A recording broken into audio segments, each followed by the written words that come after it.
sparking a lot of outrage. This video that came out of what can only be described as a modern-day lynching of 25-year-old Ahmaud Arbery in Georgia. Now, this happened back in February, but the video just came out. And what is really shocking when you see this, and I want to warn you, it's so graphic and disturbing. So graphic, but what is shocking here is not only what happens, the actual event. Ahmaud is jogging down the street. This white pickup truck cuts him off, and he gets into a confrontation with two men who are in the truck. And one of them, the one he's wrestling with, has a shotgun. He fires it at least 2 times. I believe it is 3 actually.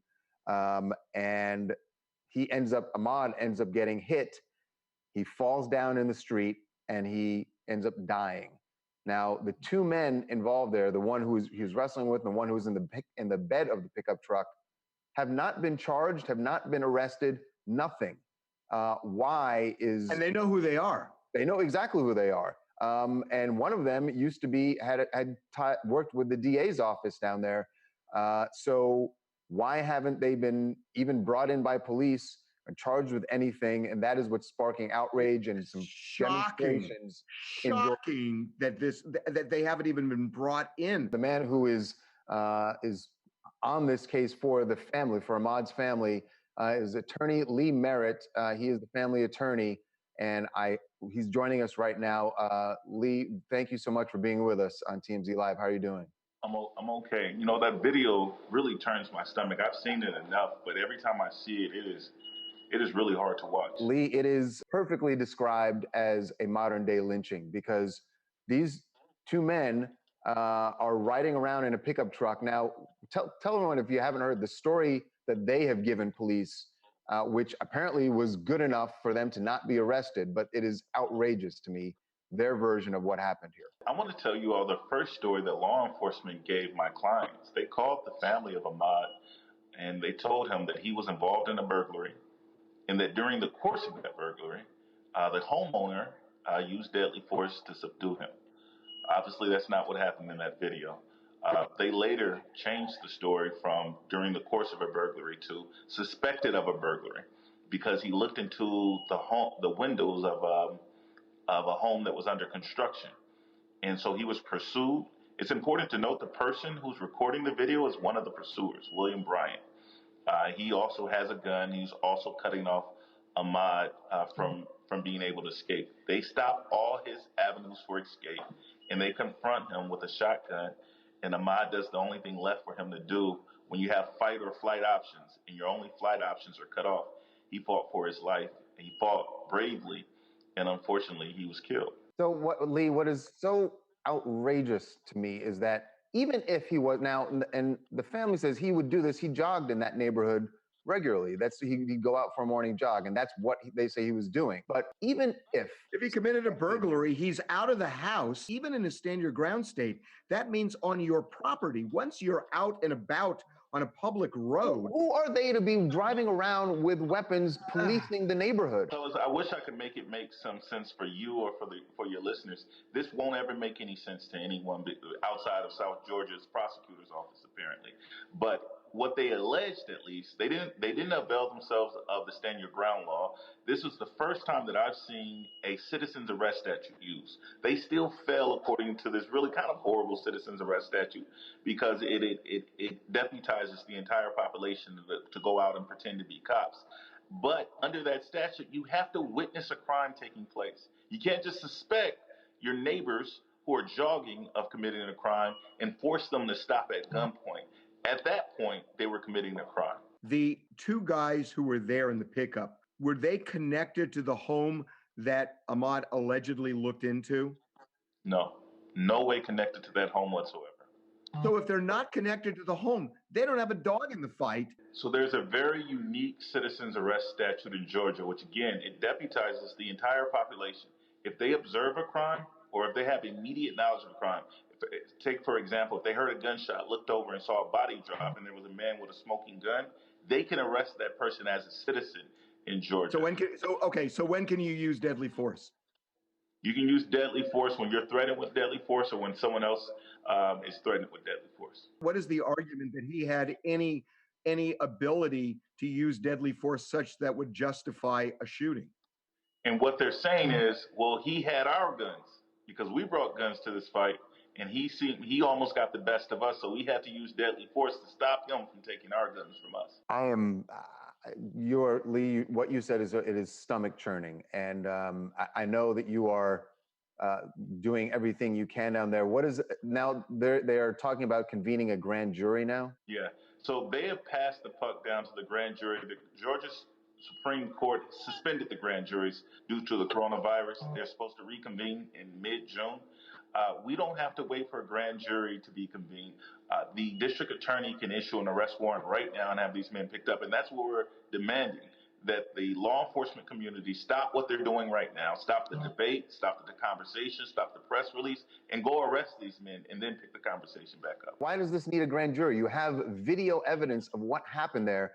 And Lee, we are out of time and we've got to wrap this up, but it's worth mentioning that one of the men that was in that white pickup truck used to be an investigator for the DA's office. So I don't want to say that there's corruption going on here, but it smells of cronyism at the very least. Yeah, no, there's corruption going on here. He's a 30-year lawman.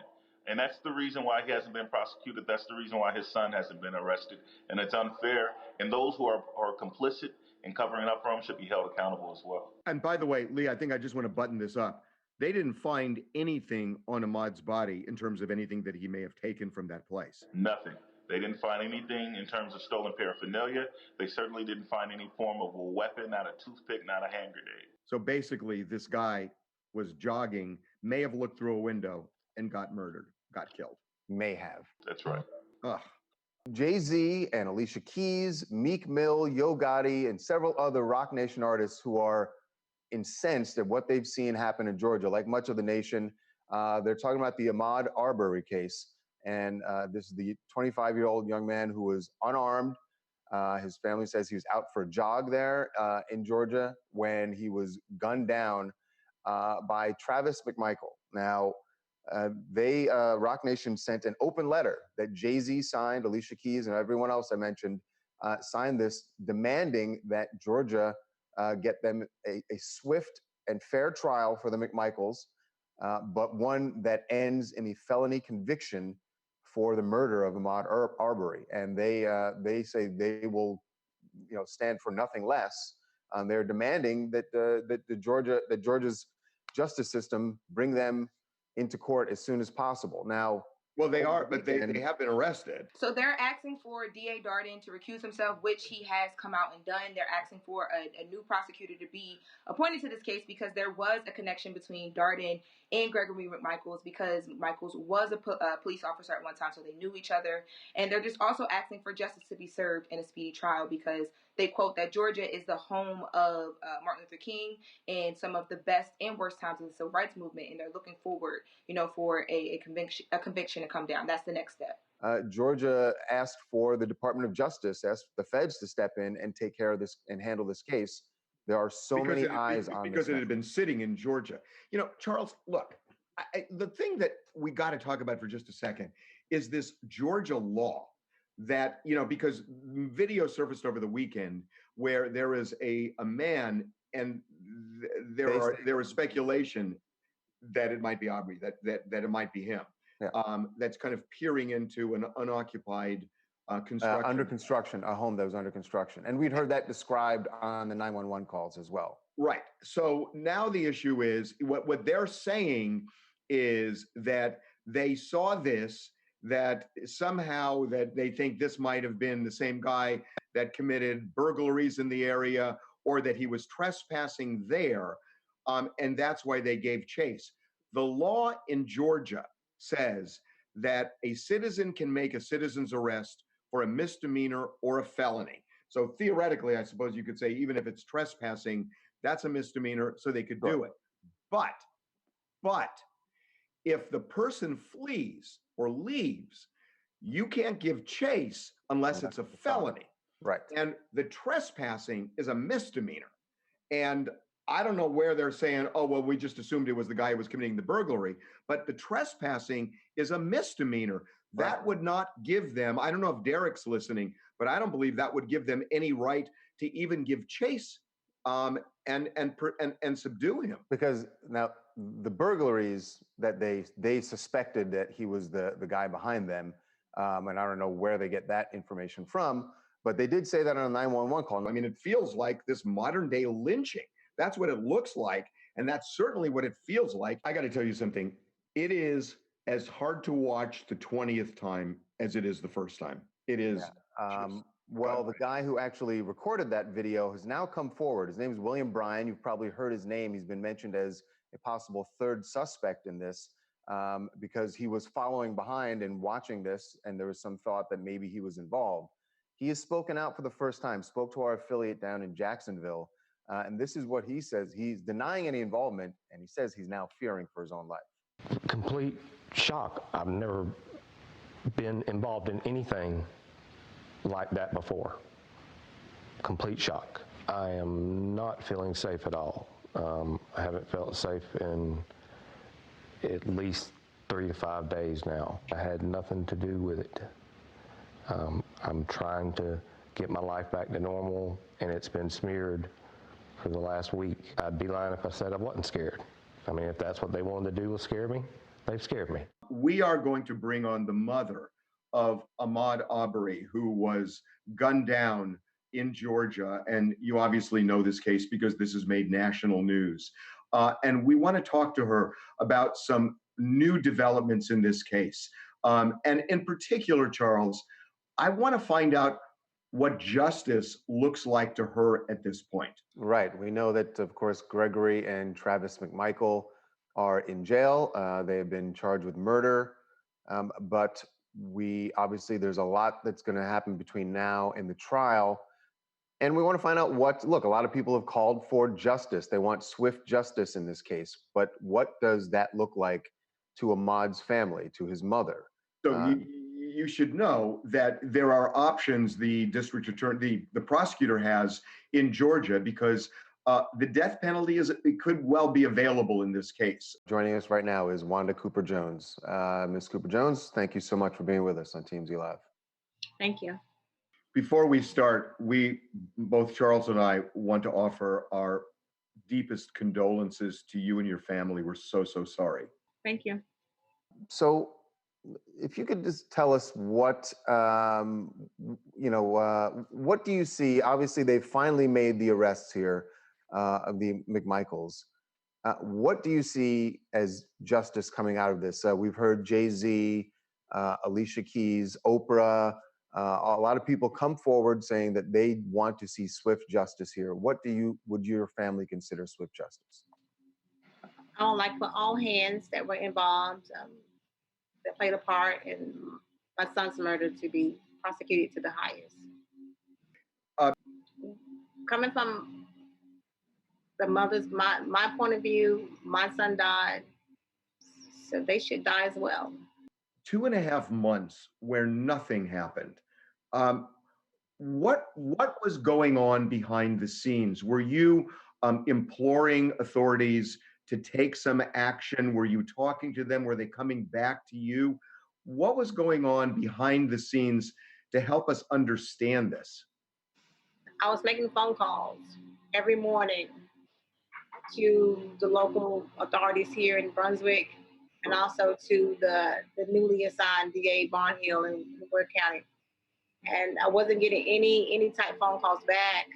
I was called Barnhill's office and spoke to a victim's advocate, never spoke to Barnhill at all. Who had never spoken to Barnhill? No, I spoke to Barnhill once, and that's when he initially took the case. That was about 3 days after the death of Lavon. He was newly assigned to it.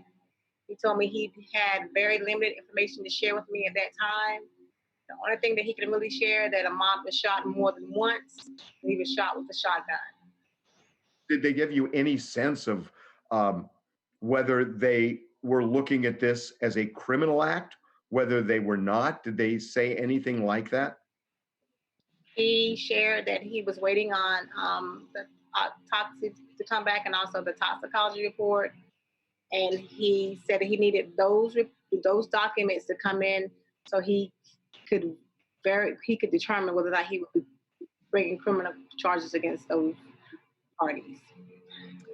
So obviously, this became a huge national story last week when the video leaked. And what we've heard is that the police were aware of this video before it was leaked last week. Was your family aware that this video existed before it leaked last week? Yes, I was told initially that there was video. Had you seen the video? No, I haven't seen the video. Was it described to you? It was described to me. Has anybody talked to you, Wanda, about the way it was described to you versus the way it actually appears? I know you haven't looked at it, but the way it actually appears when people see it, was it the same or was the description different? No, what I was told initially that happened was totally different than what I was told was on the video. What did they say was on the video? They told me that Ahmaud was running. It was a truck parked at the end of the street that I waited for him to arrive, and he was confronted. There was a fight, and he was killed. You know, one of the things that I think has been really puzzling to people, and I'm curious how this played for you, the fact that this, as we said, languished for 2.5 months and nothing was done. You yourself said you were making phone calls every day and nothing was done. And the day after the state police take over, they make the arrests of the McMichaels almost 24 hours after they took over. And what the state police said is there was a clear felony offense here, clear reason for arrest. Is that satisfying but also frustrating at the same time? Exactly. I do believe that the local authorities within the county, they had the same information that the state had, and they failed to make an arrest. And I think it's due to they had very close ties to the suspects. Can we just understand a little bit about your town? My understanding is it's 50% African American. Had Ahmaud or you, the family, or just the community, have you heard, were instances of racism, were they prevalent there, non-existent? Does it sometimes happen? We want to understand a little bit about the town. I lived here for 30 years or better. I have known that racism, it does exist here. This is the South. This is South Georgia. I knew it was here, but I never feared for Ahmaud to be harmed while he was jogging, especially when he wasn't bothering anyone. Was this a neighborhood, do you know, that he jogged in frequently? I'm gonna say yes. I was not aware that he was jogging. That's not my subdivision particularly, which is about 3 miles from where we reside. That neighborhood where he was jogging is like 95% white and 5% black. So, right. I'm not sure. Yeah. This has touched the country. And really, in the middle of this pandemic, this really just surfaced as something that everybody had to pay attention to and think about. And it's just so incredibly tragic and difficult to watch and everything else. I'm wondering, is there anybody that reached out to you that really surprised you, that, with some kind of a phone call of sympathy or something? Was there anything that really, particularly touched you? On Friday, which was Ahmaud's 26th birthday, I did receive a phone call from Oprah, who shared her condolences. And also she shared that she would be including the entire family in her prayers. That is really powerful. There is a third man who is out there named William Bryan. And he is the man who shot the video. He was actually in the car behind recording the video. Now, he has said that he is not involved in this, and said that he's getting death threats now. But I have heard that you do believe that he was involved. I'm just wondering what it is you've heard that makes you believe he was involved. In reading the police report, his name is included in that report. In that report, it states that he made an attempt to block Ahmaud off, but he was unsuccessful. And with that being said, that if he was attempting to block him off, that he's heavily involved. Got it. So in the police report, they describe it as he at some point, and I guess we don't really see that on the video, because the video that's come out, he's only driving behind him at that point. But the police report describes him as actually blocking him. Well, that would explain that. Yes. So he's insisting that he's not involved, but you include him in the people you would like to see brought to justice? That is correct, sir. Are you saying that, based on what you know and think, that he was involved with the other two in what happened, that the three were connected? Yes. Yes. Okay. So why would he videotape it? That's the puzzling link for me. Do you have any sense of why you think he would videotape that if he was part of it? My thought is he wanted to capture Ahmaud on film fighting the suspect. And if Ahmaud fought him, that would then constitute for him shooting Ahmaud. So you're saying that it's a trumped up way of creating a self-defense argument, and you videotape that? That is correct. Do you think that that the local authorities should have to answer to any criminal charges? I totally agree. Racism still exists, and it really exists in the small towns that do things that are corruptible when they think no one would actually pay it any attention. I think that the whole system in Glenn County has been corruptible for a long time. Did you think, we touched on this earlier, but did you think during that 2.5 months that had passed, was there a moment where you felt like this was just, they were never going to get justice, that there were never going to be arrests made? I mean, like I said, after 2.5 months and nothing happens, were you afraid? What was your worst fear here? I was very afraid that we would never get justice for Ahmaud. And after I was making the phone calls and I was getting no answers from the people that should have been giving me answers, I became very, very hopeless. And how are you now? I feel better. I think the case is moving in the right direction. Finally. Are the authorities getting in touch with you and filling you in and letting you know what's going on? Yes. It was the newly assigned DA. She did reach out yesterday to formally introduce herself as the new assigned DA. Did she give you any assurances? She did. Could you share? No, she cannot. I'm sorry. That would be confidential. Can I ask this? Did she seem confident that this is a winnable case for her and her office?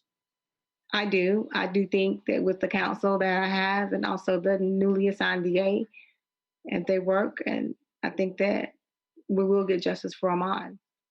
Did the prosecutor say that as well? Yes. Finally, I just wanted to ask you and I don't know how much you're on social media, but I noticed on Friday, and there was a hashtag run with Ahmaud, where a lot of people, thousands, if not millions, around the world, from what I saw, went out and ran 2.23 miles. I'm wondering if you saw any of that and how you felt on that day, which would have been his 26th birthday.